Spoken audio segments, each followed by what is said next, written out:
Sí, doctor, se ve.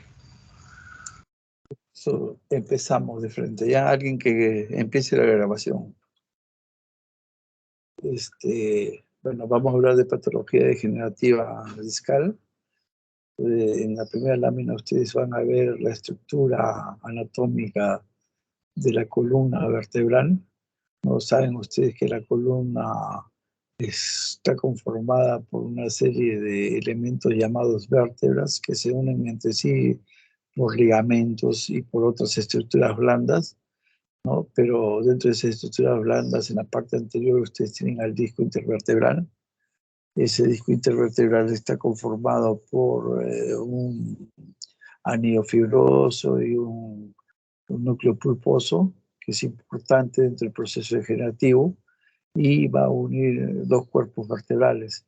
En la parte posterior tiene la unión por una articulación por las facetas articulares posteriores y que forma el arco posterior. Dentro va a haber un canal donde pasan o bien la médula o bien pasan las raíces nerviosas. Que cuando hay alguna alteración dentro de estos elementos que conforman la estructura de los dos arcos vertebrales, tanto anterior que conforma el cuerpo vertebral como el arco posterior, que es todas las láminas y la espina, con sus respectivas apófisis, van a producir, si es que se produce alguna hipertrofia de ellos, producto de la degeneración, van a producir compromiso de ese nervio y consecuentemente dolor o disminución de la fuerza muscular. Bueno, en esta primera lámina suelo poner una imagen en la cual ustedes puedan entender prácticamente toda la patología degenerativa discal en este caso, ¿no? Y cuando hablamos de patología degenerativa, nosotros estamos hablando de que se producen alteraciones en las estructuras, de tal manera de que esas alteraciones en las estructuras van a producir dolor al movimiento, es decir, un dolor mecánico, ¿no? A todo ese proceso degenerativo nosotros lo llamamos espondilosis, que no es otra cosa que la deformación producto de la aumento, por ejemplo, e irregularidad en la formación de nuevos huesos, la osteofitosis, que se produce por degeneración de este disco intervertebral. Eso va a traer consecuencias tanto directamente como indirectamente. Dentro de las consecuencias directas, nosotros vamos a ver primero que se rompe el disco intervertebral a nivel interno, ¿no? Es decir, en ese anillo fibroso que nosotros habíamos señalado en su conformación, se van a producir fisuras radiales, ¿no? Lo cual va a producir un dolor a ese nivel o bien va a ser una producción de un dolor referido. El examen que pueden tomar y pueden identificar para determinar esa ruptura interna discal es la resonancia magnética nuclear. El examen que va a confirmar, porque este primer examen nos da una sospecha porque hay un signo de degeneración, en este caso con deshidratación. Con esta sospecha de la resonancia nosotros hacemos un examen que va a confirmar, porque cuando se produce degeneración en un disco intervertebral generalmente no es uno solo, sino varios, y el que produce sintomatología muchas veces es uno o dos discos.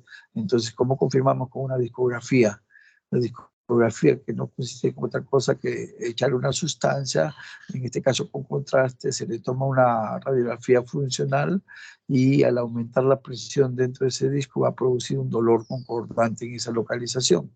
Y con ese diagnóstico de ruptura interna discal ya damos el tratamiento que es antiinflamatorio, no esteroideos, coagulación o bien artrodesis, ¿no? O sea, unimos las vértebras para evitamos la movilización, en otras palabras. La otra consecuencia directa es la hernia discal. La hernia discal no trata de otra cosa que esta ruptura interna discal permite que se expulse el núcleo pulposo que hay dentro de ese disco y a eso le llamamos hernia discal, que dependiendo de la localización donde se produzca, puede producir sintomatología. Es decir, puede producir sintomatología de la misma médula o bien puede producir dolor radicular. La hernia discal se va a determinar, se va a diagnosticar con una resonancia magnética nuclear Y ahí, en esa resonancia, nosotros vamos a ver una expansión focal. El tratamiento, una vez diagnosticada la hernia de disco, puede ser inicialmente médico, que es en la mayoría de los casos, no es un tratamiento médico conservador. Nosotros damos generalmente antiinflamatorios no esteroideos con un relajante muscular y posteriormente aplicamos medicina física y rehabilitación. Y el 10% restante, es decir, de 90 casos que se han tratado exitosamente, quedan 10 casos que no hay éxito en el tratamiento médico conservador. Nosotros le damos tratamiento de disectomía, o sea, tratamiento quirúrgico. Disectomía que puede ser una disectomía microscópica a través de endoscopio o puede ser una disectomía a campo libre si tienen buena visión ustedes. Las consecuencias indirectas pueden ser tres: inestabilidad en el segmento en donde se está produciendo la degeneración, un problema articular posterior, una articulación posterior que le da parte de estabilidad a la columna, y también estenosis por hipertrofia de los tejidos. La inestabilidad segmentaria no es otra cosa que se da el movimiento de la columna, bien sea por deformación o por hipermovilidad. Y esto nos va a dar lugar a la sintomatología, que es un dolor local o bien referido. Y si es que hay inestabilidad segmentaria y se ha movilizado una vértebra sobre otra, puede comprimir el agujero de conjunción por donde sale la raíz nerviosa y produce síntomas radiculares también en este caso. ¿Cómo se diagnostica la inestabilidad segmentaria? Tenemos que tener en cuenta, por el mismo título que dice inestabilidad segmentaria, que esa columna está en movimiento. Entonces se toma una radiografía dinámica en la cual nosotros podemos encontrar una alteración, una deformación de toda la columna, bien sea por una hipercifosis, una escoliosis, o bien que se haya movilizado una vértebra sobre otra, lo cual nosotros le llamamos listesis. El tratamiento también al final de todo este diagnóstico de inestabilidad segmentaria, una vez realizada la radiografía dinámica de diagnóstico definitivo, le damos también igualmente antiinflamatorios no esteroideos y medicina física y rehabilitación, no, sobre todo cuando los casos no son quirúrgicos, que se den una buena proporción. Y si es que ya fuera produjera gran inestabilidad quirúrgica, se le trata con artrodesis, es decir, si una vértebra con otra y se sueltan, ¿no? A través de instrumentos de fijación. El otro problema, que es una consecuencia indirecta, es la artropatía posterior, es decir, se inflama o se enferma la articulación posterior que está entre lámina y lámina. Y eso es producto de que va a haber un daño en la articulación y en la sinovia de esa articulación, y lo cual va a dar un dolor en esa localización y también un dolor referido alrededor, ¿no? Porque sabemos que una localización, los nervios sensitivos comparten varios lugares distintos, y eso se llama dolor referido. Entonces, cuando una vez que hacemos nosotros el diagnóstico de esa artropatía posterior, le damos tratamiento. ¿Cómo se hace el diagnóstico de la artropatía posterior? A través de un bloqueo diagnóstico. ¿En qué consiste el bloqueo diagnóstico? Ustedes introducen una aguja con anestésico y un antiinflamatorio a nivel de esa articulación posterior, y el dolor lógicamente va a ceder. Entonces eso nos da un diagnóstico de artropatía posterior, y muchas veces puede ser tratamiento también.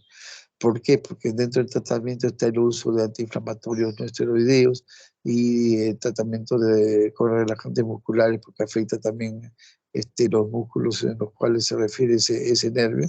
Y también le damos medicina física y rehabilitación a estos pacientes. Y en el caso no pasa el dolor con ese tratamiento conservador, nosotros damos un tratamiento quirúrgico a través de una neurotomía, es decir, seccionamos el nervio que le está produciendo el dolor.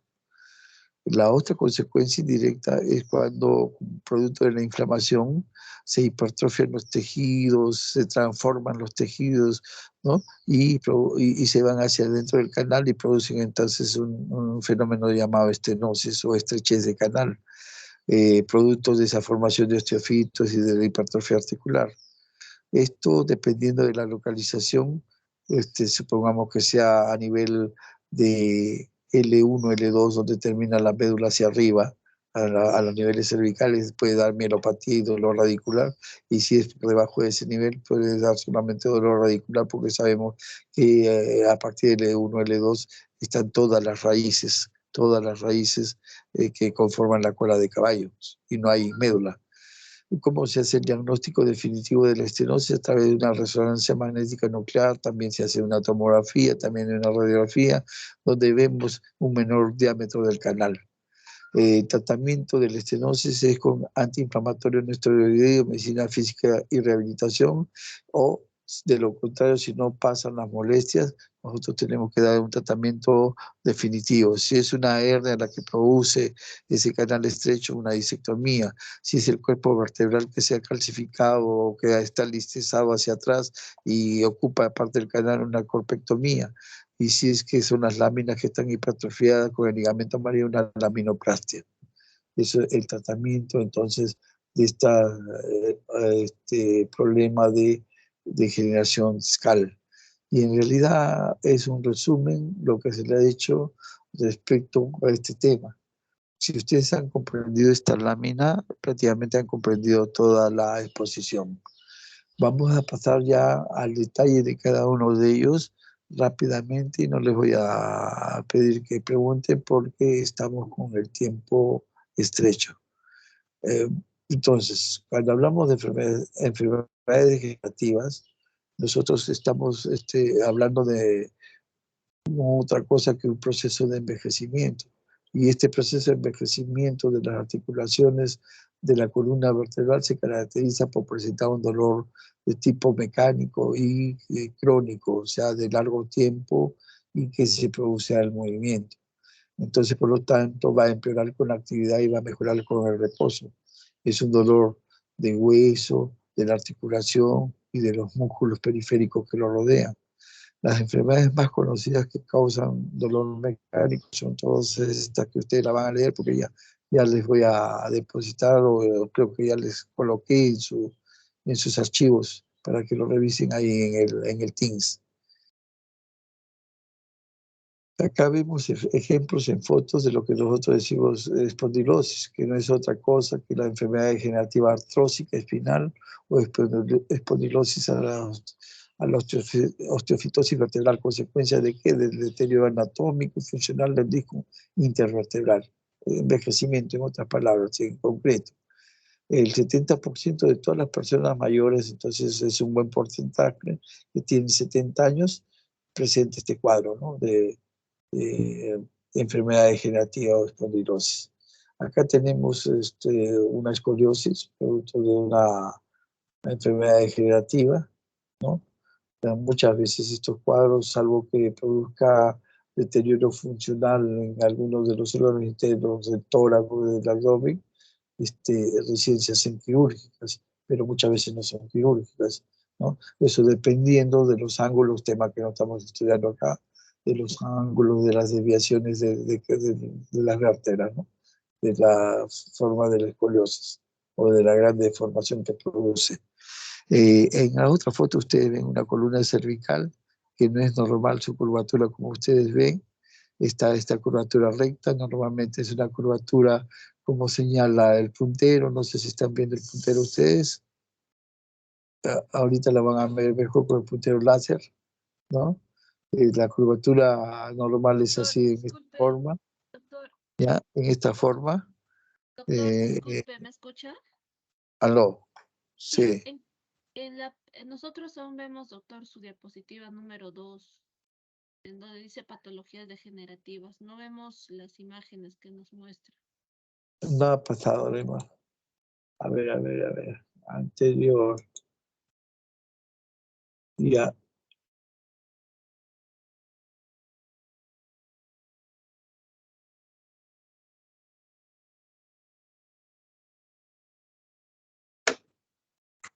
Ya. ¿No pasa? No se mueve, doctor. Sigue en la 2. ¿Qué problema? A ver, vamos a ver ya.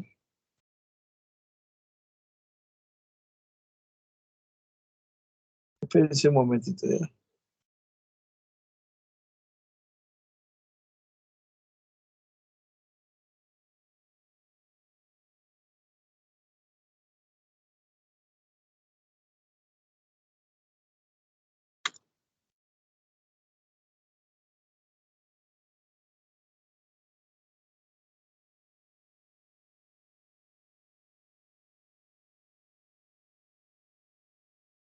Ahora,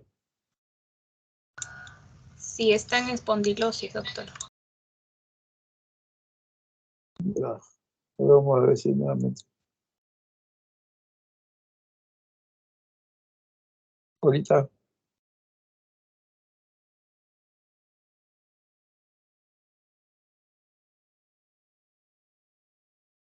Pero voy a pasar más chiquito ya, porque no. Acá sí se ve, ¿no? Ya, Sí, bueno. doctor, se ve el puntero también. Bueno, entonces ahí lo dejamos, ¿ya? Entonces, esto le decía que es una columna escoliótica, ¿no? Que no en todos los casos tampoco se opera, salvo que haya grandes deformaciones que dependen de la angulatura o del trastorno funcional que produzcan los órganos internos, ¿no? En las vísceras. Esto es una columna que está rectificada. Normalmente la curvatura es como sigue el puntero, ¿no? De esta forma lordótica en la columna cervical, y aparte ustedes ven ahí una deformación en los cuerpos vertebrales con algunos osteofitos, ¿no? Algunas puntas de los cuerpos que se van hacia adentro. Esta otra columna es una columna lumbar, columna baja, donde ustedes ven la fractura de este nivel, ¿no? La fractura y un discreto desplazamiento de esta vértebra inferior sobre esta vértebra hacia atrás, ¿no? Acá vemos una disminución entre los discos en la otra imagen, una disminución del tamaño de los discos. Miren ustedes, esta distancia es mayor que esta de acá, y acá está mucho más pequeña, aparte de que se ha esclerosado, se ha calcificado la misma articulación que ustedes ven, ¿no? Aparte de eso, ven en las flechitas unos prominencias óseas que son los espondilofitos, le llamamos, u osteofitos. En esta otra lámina ustedes van a ver de qué estamos hablando en este caso, gráfico, ¿no? Que vemos los cuerpos vertebrales, estos dos cuerpos vertebrales, el disco intervertebral y las articulaciones posteriores, acá en este nivel más o menos.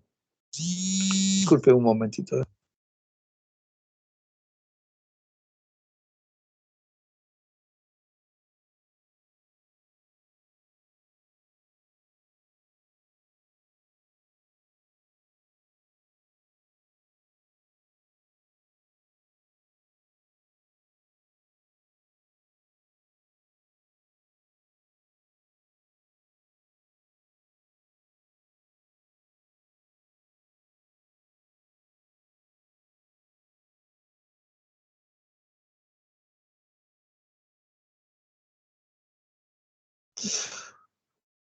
Aló.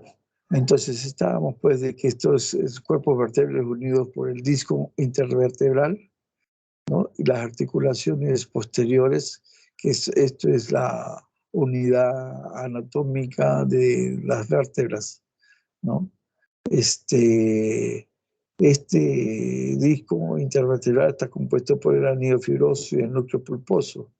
Lo que decía según esta teoría es de que inicialmente este anillo fibroso comienza a trastornarse del centro hacia la periferia, empieza a tener alguna lesión, no producto del deterioro anatómico con el paso de los años. Ese es el problema degenerativo, ¿no? Y que comienza a tener una lesión de continuidad desde el centro hacia la periferia, desde el centro hacia la periferia, y dentro tienen el núcleo pulposo. Entonces, inicialmente ruptura interna del disco, ¿no? Como lesión directa, y posteriormente se sale este disco hacia adelante, y eso es la hernia del núcleo pulposo. Se puede protruir también si que se conservan algunas laminillas, ¿no? En esta gráfica nuevamente para que vean que este disco tolera alguna carga, alguna fuerza, ¿no? Entre dos vértebras, y nuevamente la constitución, ¿no? Entonces, viendo todo esto, el proceso degenerativo en sí de la unidad de la columna, ¿no? Entre dos vértebras es primero va a haber una disfunción, es decir, no va a cumplir con su función exactamente, posteriormente va a haber un cuadro de inestabilidad, y luego se va a estabilizar en el proceso degenerativo mismo, posteriormente al final. La causa es difícil de precisar, ¿no? Algunas veces está ligado a un trastorno genético, y hay un alelo COL9A2, el cual está comprometido en este caso, y también hay causas adquiridas, ¿no? Que se debe a una sobrecarga mecánica o traumas reiterados pequeños que se dan, ¿no? Acá para que recuerden ustedes al detalle que la degeneración se da generalmente a partir de la tercera década de vida del núcleo pulposo. Va a empezar a deshidratarse, va a alterar su función. Hay un cuadro conocido últimamente como apoptosis, que no es otra cosa que la muerte celular programada, que disminuye el número de condrocitos en el caso de la articulación, y por lo tanto la síntesis de los proteoglucanos por esto, ¿no? Por los condrocitos, lo cual va a llevar a una deshidratación, va a llevar a disminución de la celularidad y de la resistencia posteriormente de la funcionalidad de este núcleo pulposo respecto al disco intervertebral, y el anillo fibroso va a asumir sus funciones del núcleo y va a resistir el peso, fisurándose y permitiendo la salida de los restos del núcleo pulposo. Cuando se sale el núcleo pulposo, como es tejido blando, se denomina hernia blanda, ¿no? Este núcleo pulposo generalmente sale para atrás, puede salir también por si acaso para adelante, ¿no? Pero generalmente sale para atrás, hacia el lado posterior, o sea, hacia el canal vertebral. Y ahí produce una protrusión, eso es una hernia blanda, ¿no? Pero como hay un proceso generativo y se va a formar osteofitos debido a que están traicionando la fibra de Charpey, entonces se calcifica, y eso ya es una hernia dura. Acá ponemos la estructura del disco intervertebral y la importancia que tiene el líquido, en este caso el agua, porque tiene 90% de la constitución de este núcleo pulposo es agua y proteoglucanos, ¿no? Y la estructura también acá, como están dispuestas las láminas del anillo fibroso, ¿no? Que están entre sí a 30 grados cada una.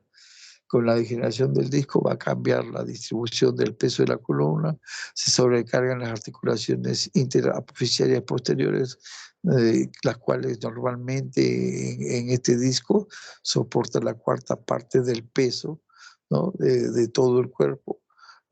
Todos los discos en sí, ¿no? Soportan la cuarta parte del peso, y el resto es soportado por la parte posterior. Esto soporta la mayor carga, el 75%, y esta articulación, la cuarta parte, la articulación posterior. De tal manera que cuando esta se enferma, esta articulación se enferma y va a resistir menos peso, y se va a sobrecargar el peso acá en esta articulación, por lo tanto también va a tener problemas inflamatorios y va a tener consecuencias indirectas que van a producir el resto de problemas por hipertrofia, ¿no? Y reacciones osteogénicas. Va a haber un canal estrecho finalmente acá, ¿no? Entonces, acá tienen ustedes nuevamente repasando las consecuencias estructurales de este proceso degenerativo, las directas e indirectas. Saben que la directa es ruptura interna del disco, hernia del disco; indirecta es inestabilidad segmentaria, artropatía interapofisiaria posterior y estenosis vertebral. Estamos prácticamente repitiendo. En que el caso de ruptura interna del disco no es otra cosa que la pérdida de la estructura laminar del anillo fibroso por formación de fisuras radiales y circulares, con un núcleo deshidratado, pero con un contorno exterior normal, ¿no? Esto es repitiendo, ¿no? ruptura interna del disco, la primera consecuencia directa. Esto, según da la clasificación que hicieron en ese lugar, tiene 5 grados, pero empieza con el grado 0, no considerando el grado 3 como ustedes ven. El grado 0 es cuando todo el anillo fibroso se encuentra conservado, ¿no? Todo el anillo fibroso. Y el núcleo está deshidratado, solamente grado 0. Cuando ya hay una fisura de este anillo fibroso en su tercera parte, es de grado 1. Cuando en sus 2/3 partes está afectado, es de grado 2. Y cuando hay una afectación casi total, pero respetando las láminas periféricas, es el grado 4. ¿No? Y el grado 5 viene a ser cuando se disecan estas láminas periféricas, pero ya no en sentido radial, sino circular, como ustedes ven. Grado 5. Esta ruptura interna del disco se caracteriza porque hay un dolor mecánico, crónico, local o bien referido. Esto lo estamos repitiendo del resumen que hemos visto, ¿no? Entonces a esto se le llama un síndrome del disco doloroso, que como el disco está en la parte anterior, entonces va a aumentar el dolor cuando ustedes hacen que el paciente flexione esa localización de la columna. Entonces hay dolor que aumenta la flexión. Y en el examen físico ustedes no van a encontrar signos de compresión de las raíces, signos radiculares o también de la médula. El diagnóstico ya lo repetimos, resonancia magnética nuclear. Primero vemos deshidratación del disco, un disco oscuro generalmente, y para confirmar una discografía donde colocamos una sustancia de contraste para aumentar el volumen de ese disco, y ese disco va a producir un dolor nuevamente, ¿no? Un dolor lo va a exagerar. El diagnóstico diferencial se da con toda esta serie de patologías que puedan afectar o que puedan producir dolor al movimiento, ¿no? Sobre todo a la flexión de ese disco, ¿no? Acá tienen ustedes inestabilidad segmentaria, artropatía interapofisiaria posterior, enfermedad de Payet, entorses, espondilolistesis o enfermedad de Sherman.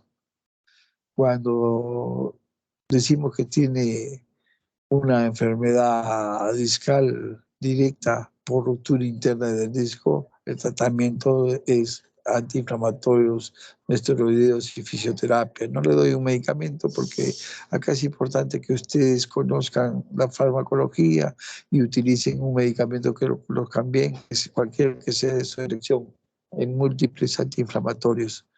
Si no hace efecto este tratamiento, nosotros lo que tenemos que hacer es darle una terapia electrotérmica intradiscal percutánea, que ya es tratamiento quirúrgico mínimo, pero es tratamiento quirúrgico.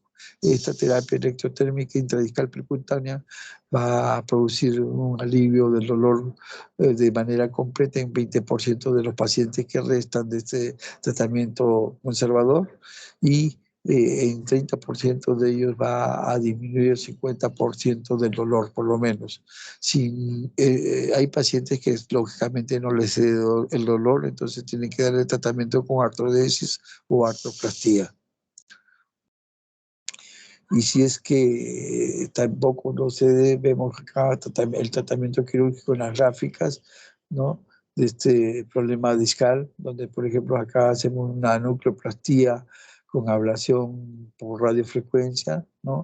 Donde introducimos un aparato de radiofrecuencia y quemamos prácticamente el disco, o cerramos, coagulamos la zona donde está fisurado el disco, ¿no?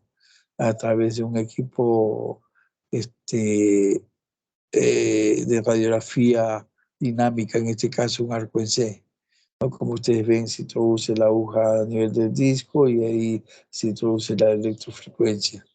Si no cede con esos tratamientos mínimamente conservadores, o digo mínimamente invasivos quirúrgicos, se hace una artrodesis, es decir, la unión entre dos vértebras, ¿no? A través de material de osteosíntesis, como ustedes ven, o también pueden hacer una discoplastía, es decir, reemplazan el disco si quieren conservar la movilidad. El otro cuadro directo es la hernia del núcleo pulposo. Acá es una gráfica grosera para que ustedes vean, ¿no? Que no consiste en otra cosa que la salida, que puede ser central o lateral del núcleo pulposo hacia la afuera y que puede comprimir el nervio, y al comprimir produce síntomas de raíz, ¿no? Cuando está en niveles bajos esa hernia, cuando está debajo de L1, L2, es decir, a nivel radicular exclusivamente. Cuando está en niveles por encima del L1, L2, va a producir síntomas o bien medulares, o bien radiculares, o bien mixtos.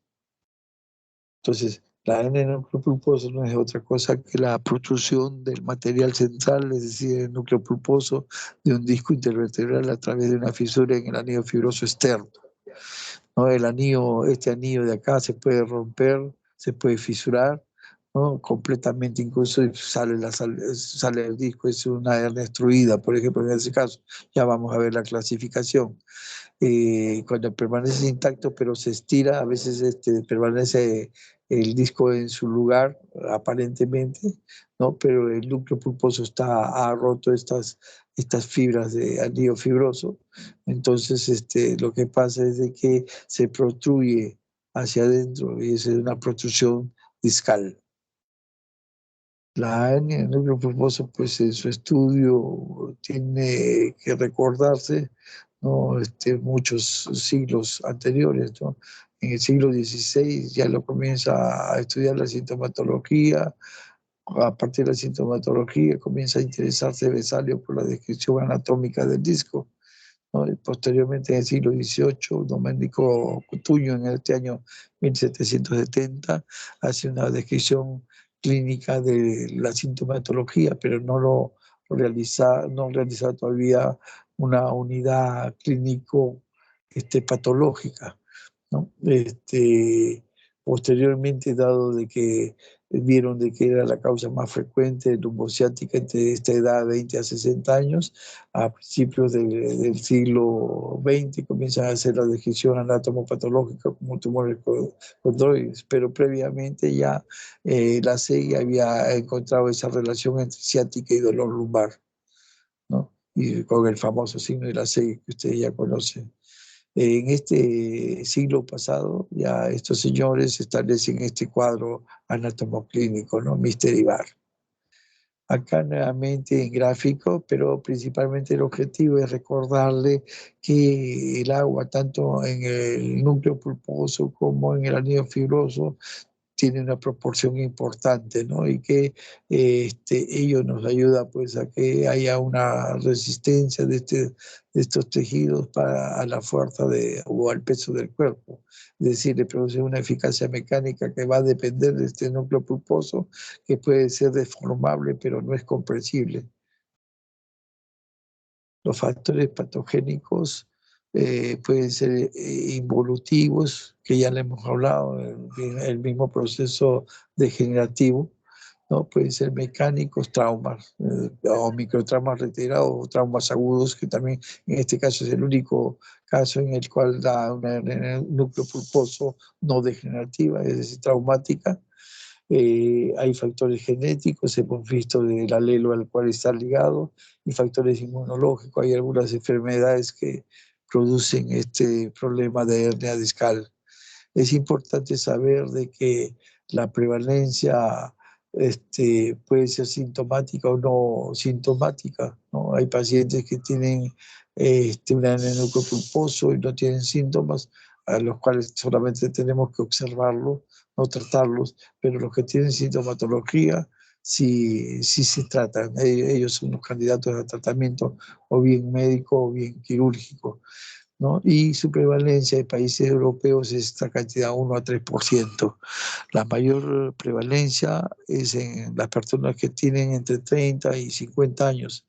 En las personas entre 25 y 55 años, la mayoría del núcleo pulposo van a transcurrir a nivel de L4, L5 o bien L5, S1, es decir, a niveles lumbares bajos, ¿no? Este gráfico es un gráfico claro de la sintomatología, donde hay dolor lumbar y ciático, con irradiación ciática o lumbociatalgia, y que es producida por una hernia del núcleo pulposo, en la cual sale y, como vemos, comprime la raíz.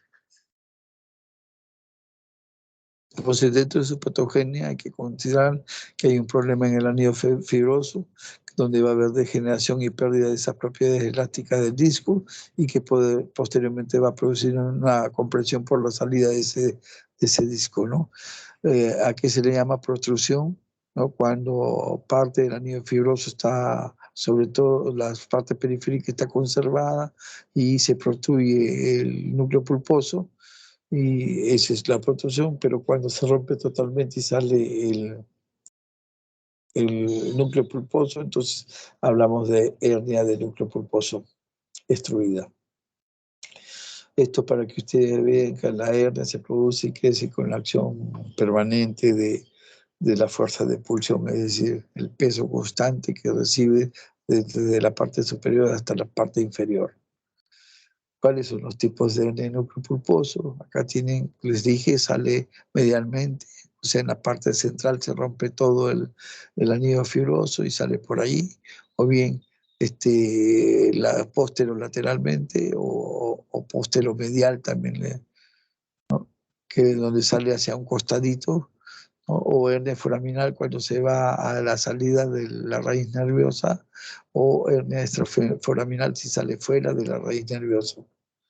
Las hernias pueden ser protruidas, ya hemos hablado de eso, cuando se conserva parte del anillo fibroso superficial, ¿no? Periférico, destruida cuando se rompe todo el anillo fibroso y se sale el núcleo pulposo, secuestrada cuando al salir esa hernia se separa parte de la hernia, se separa, sale y migra. Eso es la hernia secuestrada. La clínica, les he dicho que depende de la localización, como la mayoría son a niveles bajos lumbares, entonces se produce generalmente síndrome radicular.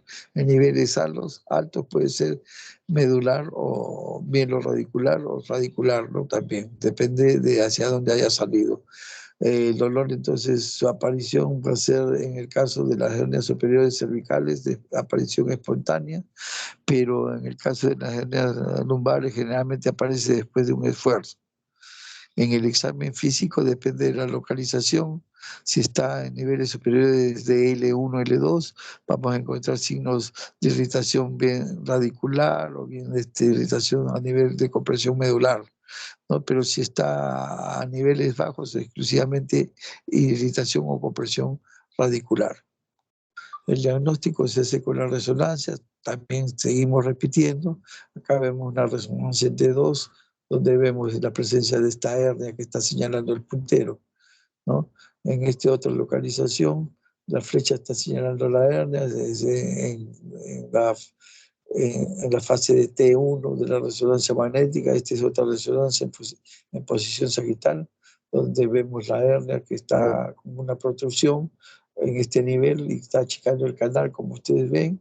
Esta hernia, al parecer, es una hernia protruida porque está respetando el anillo fibroso en su parte superficial, ¿no? Y acá dice hernia protruida, disco protruso, ¿no? En este caso está comprimiendo la raíz que está emergiendo. En el caso de esta hernia que vemos también en T1, ¿no? Este es posteromedial o posterolateral. Esta hernia está a nivel de la salida, es foraminal, ¿no? Esta es una imagen en posición sagital de la columna cervical, donde vemos una gran protrusión, ¿no? O hernia discal protruida, ¿no? Que está comprimiendo y está produciendo incluso un canal estrecho, ¿no? Que de hecho este paciente debe tener síntomas medulares, síntomas radiculares. También las hernias se pueden diagnosticar de manera indirecta a través de una radiografía o de una tomografía, ¿no? Por ejemplo, en el caso de las hernias duras, donde ya hay calcificaciones, vemos la calcificación en estas imágenes, esta de acá, esta otra, ¿no? O en el caso de la discopatía con hernia, vamos a ver que hay ingreso de aire el disco que estamos viendo, como en este caso, ¿no? Y también la localización más exacta, porque como les digo, la degeneración discal no se produce solamente en un disco, sino puede producirse en varios discos. Se puede dar para localizar exactamente cuál es la sintomática a través de una electromiografía y velocidad de conducción de los miembros inferiores y solamente afectar a las raíces inferiores. Y en reposo van a haber potenciales de fibrilación y ondas positivas agudas, y cuando esté en actividad va a haber menor número de potenciales activos y ondas polifásicas. Este es el estudio donde se colocan los electrodos, como ustedes ven acá. El diagnóstico diferencial con todo lo que pueda comprimir las raíces o la médula en el nivel donde se produce esa hernia. Por ejemplo, tienen accesos epidurales, hematomas epidurales, metástasis, neurinomas, quiste de ligamento amarillo, quiste sinovial, estenosis lateral. El tratamiento, les dije que la mayoría de hernias tienen que ser tratadas desde el punto de vista conservador, es decir, el objetivo es tratar el síntoma. ¿Cuál es el síntoma principal en las hernias de los niveles lumbares? Dolor radicular. Entonces el objetivo es disminuir el dolor radicular. Y esto se consigue 80-90% de casos solamente con antiinflamatorios, no esteroideos y medicina física y rehabilitación por 3 semanas aproximadamente. En los pacientes que no cede el dolor, es decir, 10-20% nomás, son candidatos a cirugía, los cuales tienen buen resultado en 80% de casos. Acá tienen el tratamiento quirúrgico, es decir, en ese 10-20% que quedan. ¿No? Cuando las hernias son cervicales se puede hacer una cirugía anterior donde se saca todo el disco y se reemplaza por un disco artificial, ¿no? Para poder sacar la hernia del núcleo pulposo. Puede ser posterior, dependiendo si está localizado lateralmente. En el caso de las lumbares se hacían antes en cirugías abiertas laminectomías grandes, ¿no? Y se actuaba sobre esta hernia que está señalando acá, ¿no? Se retiraba, son las famosas disectomías. Actualmente ya se hace con microscopios o con endoscopios, son cirugías mínimamente invasivas, ¿no? Y si es que inestabiliza el segmento, se puede colocar incluso torneos transpediculares.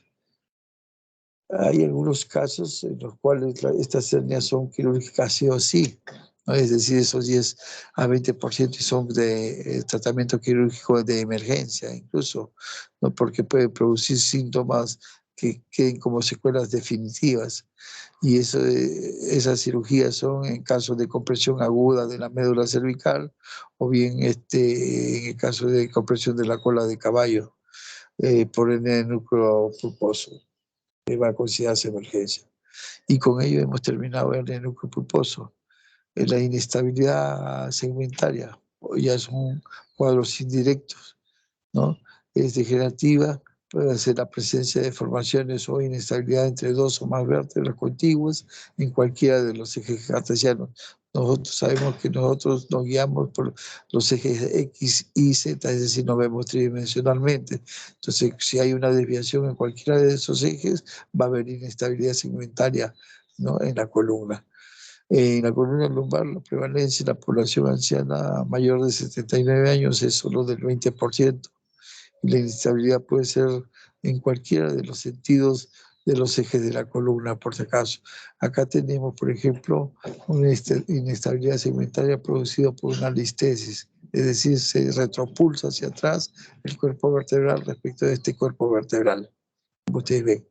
O esta inestabilidad segmentaria que va a darse entre varios segmentos. Este es un segmento constituido por 2 vértebras, pero si se da entre varios segmentos puede producir una deformación que nosotros en el caso de la desviación de toda la columna lateralmente le llamamos escoliosis, cuando hay un aumento de la flexión, sobre todo la columna dorsal, hipercifosis, ¿no? O alteraciones en la lordosis de la columna cervical. La clínica, ya saben, siempre dolor mecánico, crónico, local o referido. A veces se ve que el desplazamiento va a comprimir las raíces o la médula y provocan síntomas de compresión. El diagnóstico se hace, les dije, con radiografías dinámicas principalmente, es decir, las toman estáticas también, por supuesto, ¿no? Y ahí van a ver ustedes una falta de alineación de la columna, que es la cifosis o la escoliosis que les he mencionado, o desplazamientos horizontales mayores de 3 milímetros o angulares mayores de 10 grados de rotación, ¿no? La cual llamamos listesis. La resonancia magnética nuclear se tiene que tomar para un estudio complementario para el diagnóstico con estas radiografías dinámicas.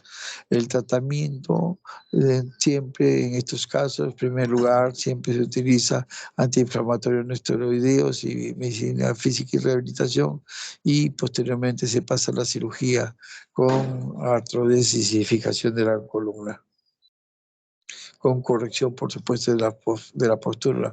En este caso, por ejemplo, una columna escoliótica que es quirúrgica, ¿no? Debido a las angulaciones. Y una hipercifosis también, que cuando produce, o bien, aparte de la deformidad que hay que corregir por las angulaciones, ¿no?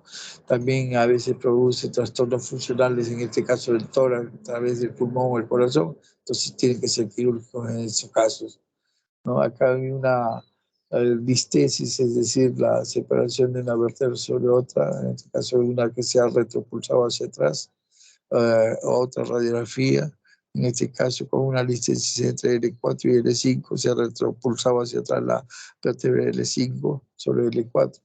Acá es una resonancia magnética nuclear, donde ustedes ven también la retropulsión hacia atrás con una fractura, ¿no?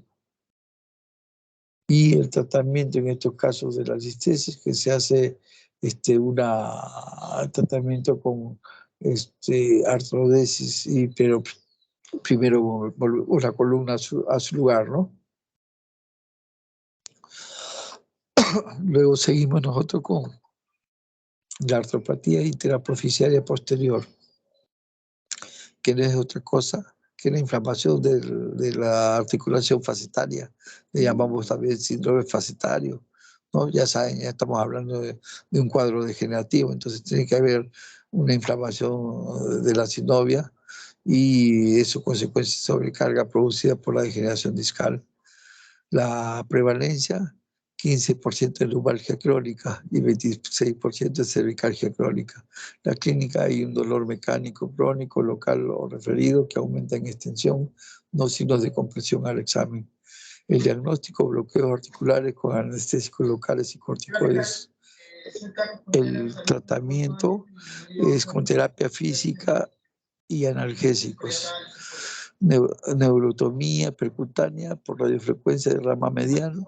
Al año alivia el 70% de cervicabraquialgia y 60-80% de lumbalgias. También vamos a ver lo que es... En estos casos sería, cuando hay síndrome facetario, principalmente tratamiento conservador, ¿no? Principalmente tratamiento conservador, y el tratamiento conservador se da con antiinflamatorios no esteroideos y relajantes musculares, ¿no? En esta gráfica que ustedes ven, ustedes van a ver el síndrome facetario, que no es otra cosa que enfermedad de esta articulación de la parte posterior, ¿no? Estos son los ejercicios físicos que realiza el rehabilitador físico, indica, ¿no? El tratamiento quirúrgico del síndrome facetario en estos casos, como les dije, se introduce, también es diagnóstico esto, se introduce una sustancia con anestésico, y aparte del anestésico, nosotros introducimos también un antiinflamatorio, y eso nos da el diagnóstico, y a veces también es tratamiento. También es tratamiento, o a veces con radiofrecuencia eliminamos el nervio que inerva esta articulación, como en este caso, ¿no? Que ustedes están viendo. O en otros casos tiene que realizarse una inmovilización de toda esta columna, como ustedes ven.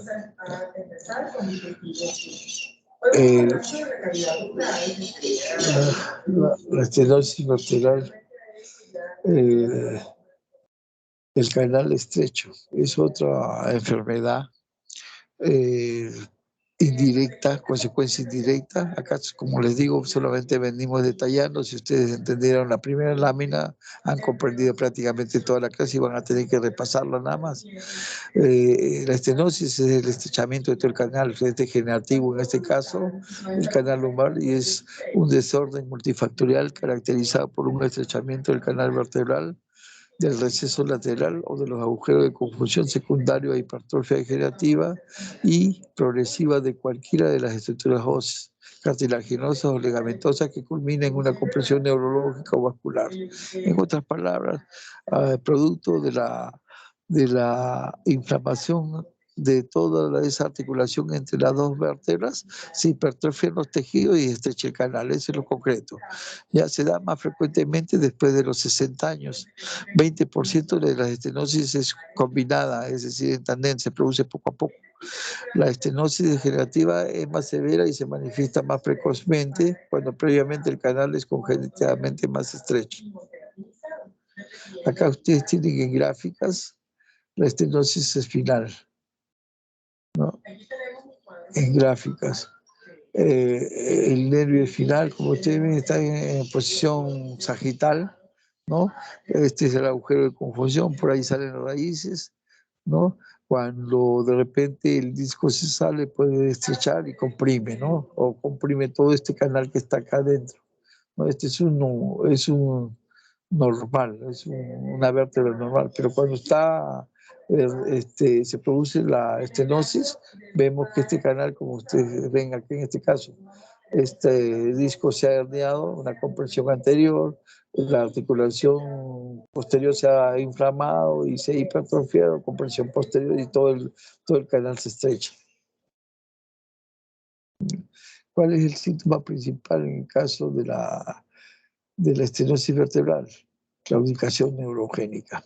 Es decir, claudicación neurogénica, el individuo tiene dolor lumbar y va disminuyendo cada vez más los espacios de deambulación. Es decir, camina inicialmente normal la distancia que sea necesaria y no tiene molestias, pero cuando tiene este problema, nosotros vemos que ese paciente va a disminuir su distancia, es decir, va a caminar un trecho y va a cansarse, va a descansar un rato para poder seguir caminando y cada vez esos trechos van a ser más pequeños, ¿no? Entonces, ¿cómo se hace el diagnóstico? Primero tenemos que tener la clínica presente, la clínica que hemos manifestado, ¿no? Y aparte tienen que hacer estudio de imagen, que en este caso es la resonancia, lo ideal, y ven esto, la estrechez del canal. Bueno, esto es un tema que ya es de especialidad, que no le corresponde a ustedes, pero que lo pongo ahí para que lo vean, que es como se estrecha el canal en cuanto a tamaño para poder hacer los diagnósticos. El estudio de lesión, ya hemos dicho, la resonancia magnética nuclear, ¿no? Y los síntomas que se producen dependen de la localización donde esté, ¿no? Puede ser a nivel cervical o a nivel lumbar, dependiendo. Y el diagnóstico diferencial se hace con todas las enfermedades que puedan producir algún problema en la cual el paciente claudique, ¿no? Por ejemplo, para caminar claudica también con enfermedad vascular periférica o también con artrosis bilateral de las caderas. Puede haber neuropatías periféricas en las cuales el paciente tiene problemas para deambular un tiempo, se cansa. En la esclerosis lateral amiotrófica, también el paciente camina con dificultad y cada vez va estrechando su distancia de caminar. Y el tratamiento en estos casos, cuando es estenosis vertebral, nosotros damos analgésicos primero y terapia física, que es el tratamiento inicial, ¿no? Cuando muchas veces el paciente es asintomático, solamente observamos, ¿no? Lo hallamos por un hallazgo, ¿no? Entonces el tratamiento puede ser conservador o puede ser quirúrgico. En caso de que sean quirúrgicos, nosotros hacemos técnicas descompresivas convencionales y también las de mínima invasión, ¿no? el tratamiento quirúrgico, el objetivo de la cirugía se encaminará a descomprimir las estructuras vasculares y nerviosas y respetar la estabilidad del raquis, es decir, de las vértebras. Para la elección del tratamiento debe tenerse en cuenta factores relacionados con el paciente, con las características de la estenosis y con la disponibilidad de la tecnología. O sea, hay múltiples alternativas. La estenosis vertebral, el tratamiento quirúrgico, como ven ustedes, puede ser mínima o puede ser también de descompresión, como ustedes ven, ¿no? O incluso puede atravesarse, como en algunos casos donde se le pone el tornillo, ¿no? Si es que tenemos que descomprimir incluso las partes articulares, si vemos que en la cirugía podemos ocasionar inestabilidad, tenemos que colocarle agentes estabilizadores externos, ¿no? Con un material de titanio, como en este caso.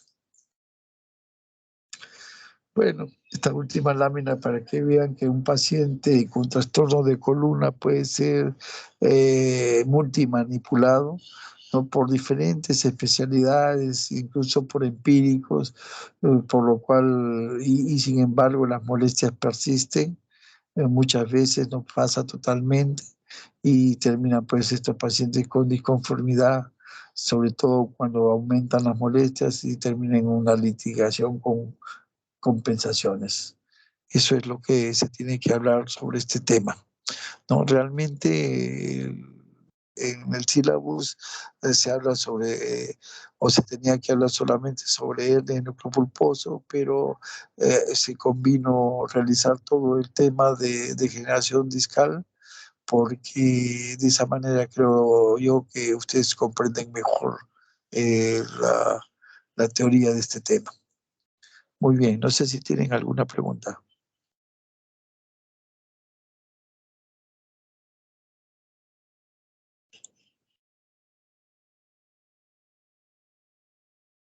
¿Alguna pregunta?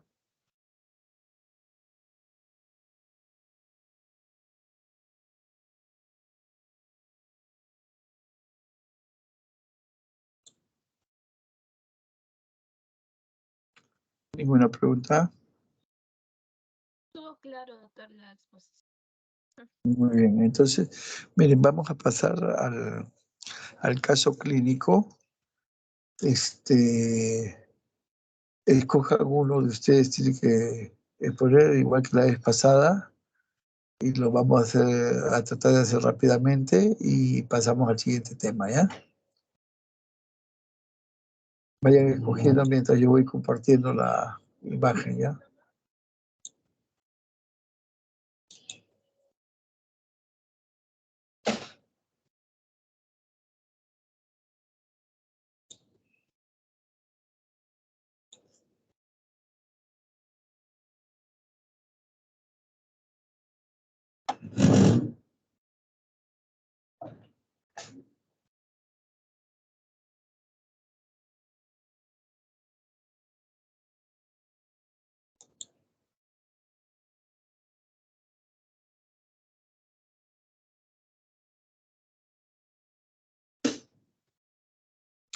¿Están viendo ya la imagen?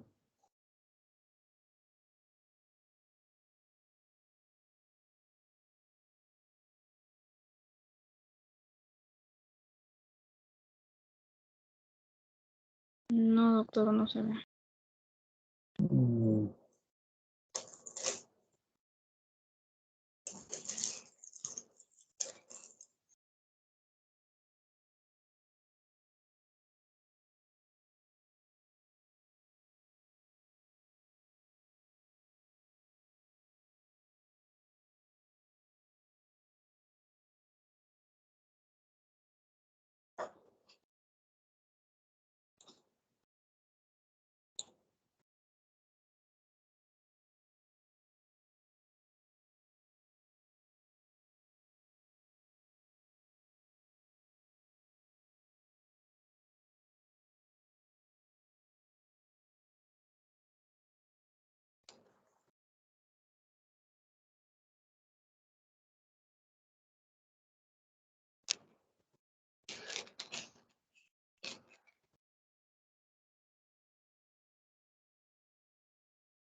¿Ya están viendo?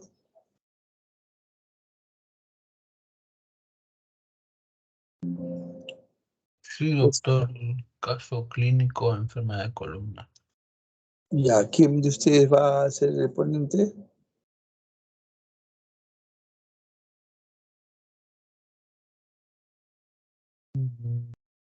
¿Lo puedo apoyar, doctor? Brian. Sí, doctor. Yo la puedo ver leyendo. Caso clínico.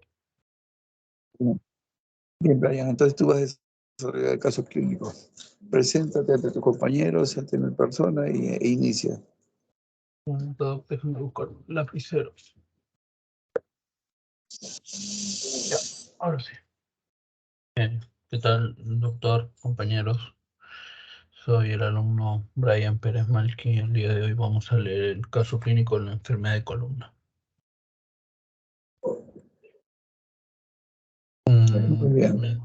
Es una paciente mujer de 65 años que acude por consulta externa por un tiempo de enfermedad de 2 años aproximadamente. Menciona que en el relato menciona que tiene dolor lumbar irradiado por la cara posterior externa de la extremidad inferior izquierda, llegando hasta el tobillo. Bien, ¿qué puedes hablar hasta ese momento? Bueno, de que la paciente ha tenido un dolor irradiado, ¿no? En todo lo que es en la extremidad inferior izquierda, doctor, llegando hasta el tobillo. Posible, bueno, no menciona, ¿no? A qué se dedica o qué está haciendo, ¿no? Pero un tiempo de enfermedad de 2 años es un cuadro, podría decirse, de larga data, ¿no? Crónico, podría Claro, decir. exacto, un cuadro crónico, ¿no es cierto? ¿Y la edad es importante o no? Sí, también, doctor. Así es. 65 años, ¿no? Problemas degenerativos, ¿no? Problemas de envejecimiento, ya te está hablando. ¿Alguno de ustedes puede decir algo de eso? ¿Alguno de sus compañeros podría decir algo de eso? ¿O están conformes con lo que se ha dicho?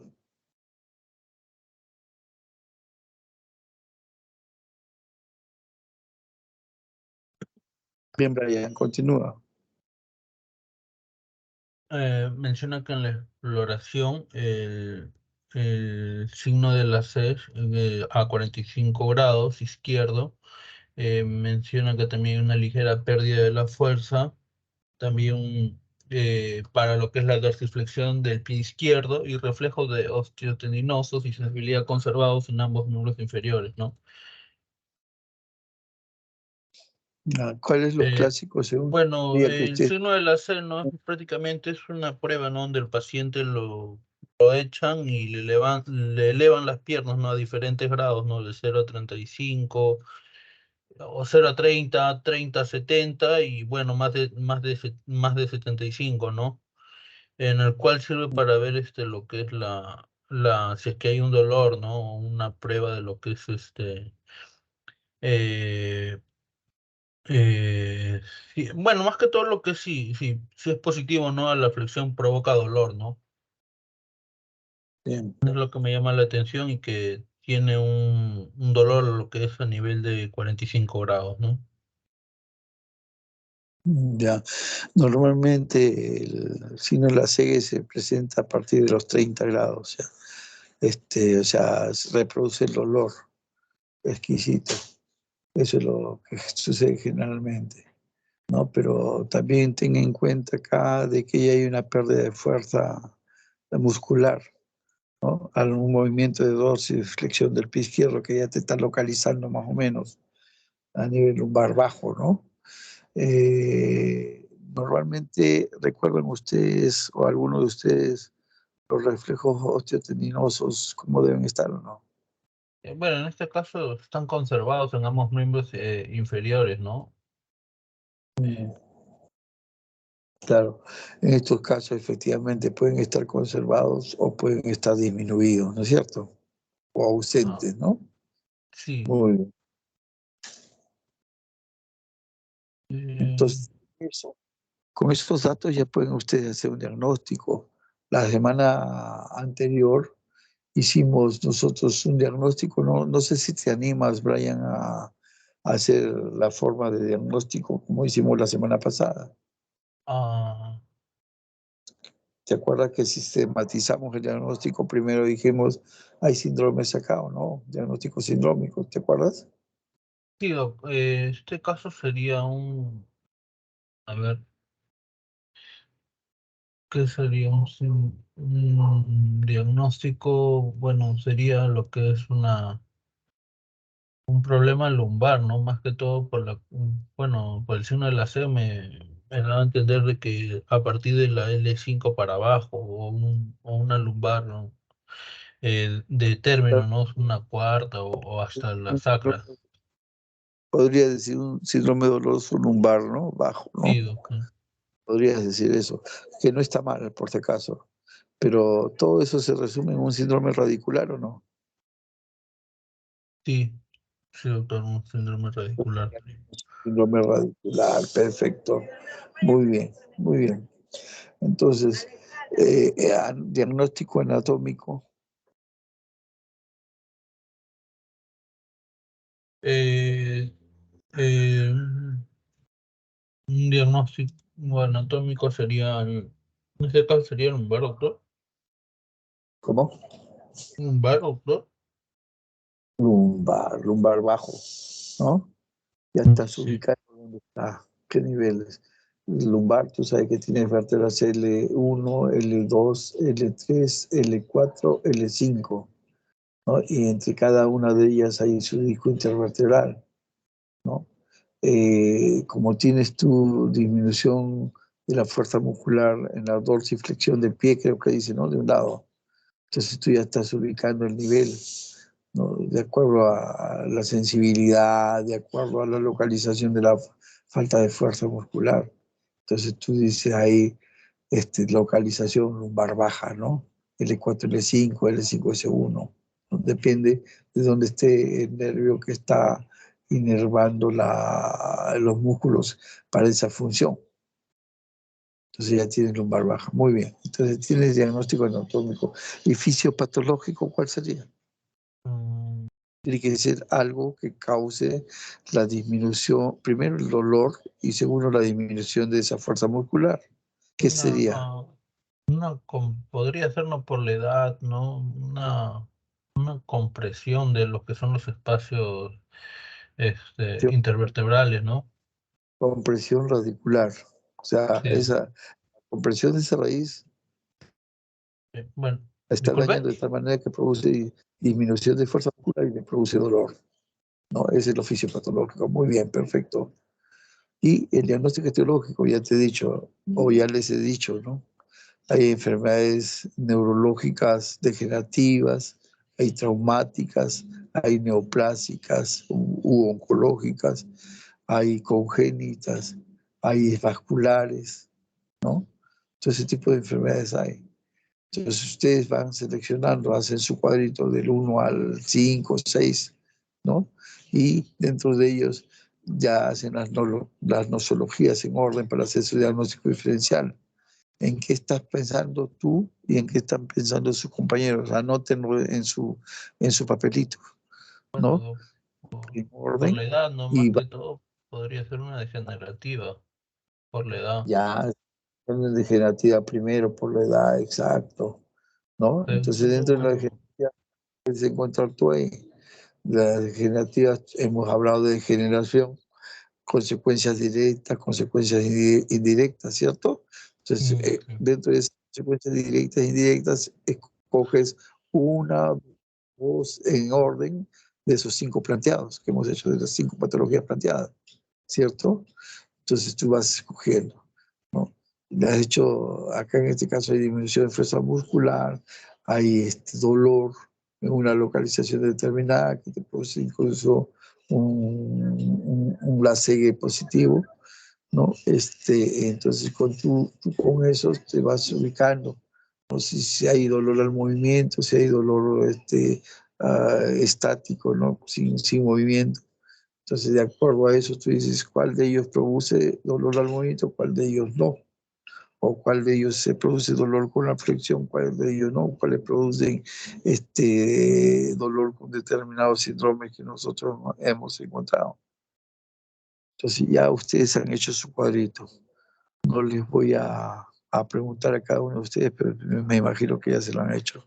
Van ahí poco a poco ustedes discerniendo acá, ¿no? Y van a llegar a la verdad. Muy bien. Entonces, ¿qué cosa con esos diagnósticos planteados? Tú recién dices los estudios. ¿Qué estudios vas a hacerle? No tomo para... Un diagnóstico, ustedes tienen que dirigir los estudios por varios motivos, ¿no? Algunos estudios pueden provocar daños a la naturaleza, daños a la misma persona, y otros no. Entonces, es importante de que ustedes planteen el estudio dirigido. También otros provocan mucho gasto, ¿no? Entonces hay que dirigir a priorizar los estudios. ¿Qué estudio le plantearías tú? No tomo, doctor, podría ser. Sí, me tomo. Disculpe un momentito, ya me estoy llamando con usted. No, no se le escucha bien, doctor, disculpe.